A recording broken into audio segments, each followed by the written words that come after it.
ঢাকাতে জ্যাম শুধু আমারই কারণে হয়, ঢাকাতে জ্যাম শুধু আমারই কারণে হয়। ঢাকাতে জ্যাম আমার জন্য, ঢাকাতে জ্যাম আমাদের মতো সুন্দরী সুন্দরী মেয়েদের জন্য হয়, ঠিক আছে। আসলে মায়ের অনুপ্রেরণা থেকেই আসলে গানে আসা, আর গানকে ছোটবেলা থেকে আমি খুব বেশি একটা ভালোবাসতাম না।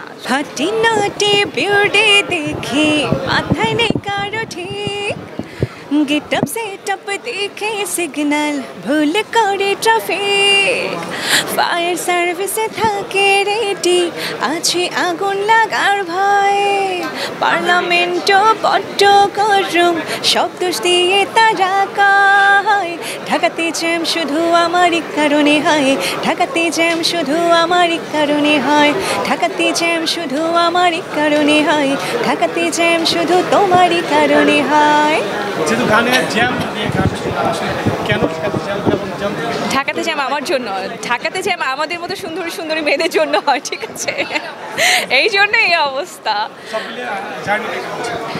সব মিলে জার্নি আলহামদুলিল্লাহ খুবই ভালো ছিল। আর নতুন গান আসছে সামনে, আগামীকালকে আমাদের পোস্টার আপলোড করা হবে, খুব আরও একটু বিগ আকারে বড় সড়ো করেছি, যেটা আমার ইউটিউব চ্যানেল কর্নিয়াতে যাবে। গানটির নাম হচ্ছে লাল জামদানি শাড়ি। সো এটাও একটা ইউনিক একটা ভিডিও অ্যান্ড সং হতে যাচ্ছে। আশা করি সবাই সাপোর্ট করলে গানটি অনেক উত্তর সাফল্য কামনা করবে। আসলে একটু ছোটবেলা নিয়ে যাবো, আসলে গানে কেন আসলে আসলে মায়ের অনুপ্রেরণা থেকেই আসলে গানে আসা, আর গানকে ছোটোবেলা থেকে আমি খুব বেশি একটা ভালোবাসতাম না, সত্যি কথা বলতে, কারণ আমি তখন বুঝতাম না।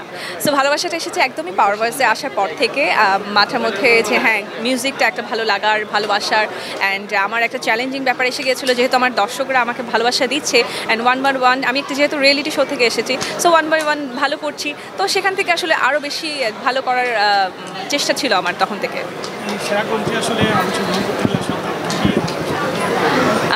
সেরা কণ্ঠ সহ আরও যেসব রিয়েলিটি শো হচ্ছে, সেটা হচ্ছে আসলে বাংলাদেশের বিভিন্ন প্রান্ত থেকে অনেক অনেক ভালো ভালো আর্টিস্টরা শিল্পীরা আসছে, সেটা আসলে আমাদের বাংলাদেশিদের জন্য খুবই ভালো, কারণ আমরা একটু ভালো শিল্পীর সংকটে আছি মনে হয়। আপনার যারা শেখা শিল্পী সেগুলোর মানে ইয়েতে আছি। সো আমার মনে হয় যে সেটা একটা পজিটিভ সাইন, অ্যান্ড আমরা অনেক ভালো ভালো শিল্পী পাবো, অ্যান্ড পারফর্মার পাবো খুব দুর্দান্ত, যারা স্টেজ পারফর্ম করে, যেমন আমি যেহেতু স্টেজ পারফর্ম করি, তো স্টেজে অনেক শিল্পীদের দরকার আমাদের।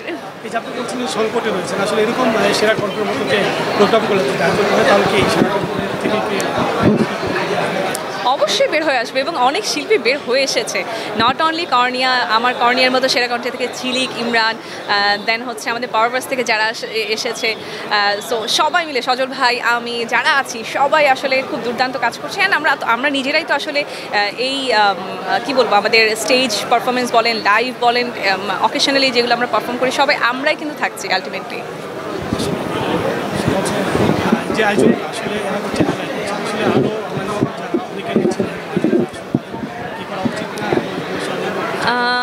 Channel I basically music award করছে, অনলি একটা চ্যানেল যেটা আসলে অনলি আমাদের সিঙ্গারদেরকে নিয়ে, মিউজিক রিলেটেড যারা আছে তাদেরকে অ্যাওয়ার্ড দিচ্ছে। তো এটা একটা স্পেশাল একটা ব্যাপার আমাদের সঙ্গীত শিল্পীদের জন্য। তো আমি স্পেশালি ধন্যবাদ জানাচ্ছি চ্যানেল আই পরিবারকে, অ্যান্ড আমি নিজেকে অবশ্যই এক চ্যানেলের একটা পরিবারই মনে করি, কারণ সবসময় আমাকে যখনই তারা কল করে আমি চেষ্টা করি যে একদম দৌড়ে চলে আসার জন্য। অ্যান্ড আজকে নমিনেশন পেয়েছি কাগজ ফিল্ম একটা, যেটার আসলে আইসক্রিম একটা গান আছে, যে গানটিতে আমি আসলে গানটি করেছি, যে গানটি কাগজ ফিল্মের ডিরেক্টর ছিল জুলফিকার জাহিদি ভাই। তো থ্যাঙ্কস টু জাহিদি ভাইকে যে আমাকে সুযোগ করে দিয়েছেন বলে আজকে নমিনেশন পেয়েছি। আপনারা সবাই দোয়া করবেন যাতে আমি অ্যাওয়ার্ডটা পাই, কারণ এই অ্যাওয়ার্ডটা আমার নেওয়ার খুব ইচ্ছা, খুব ভালো লাগা একটা কাজ করে। Thank you so much, thank you everyone.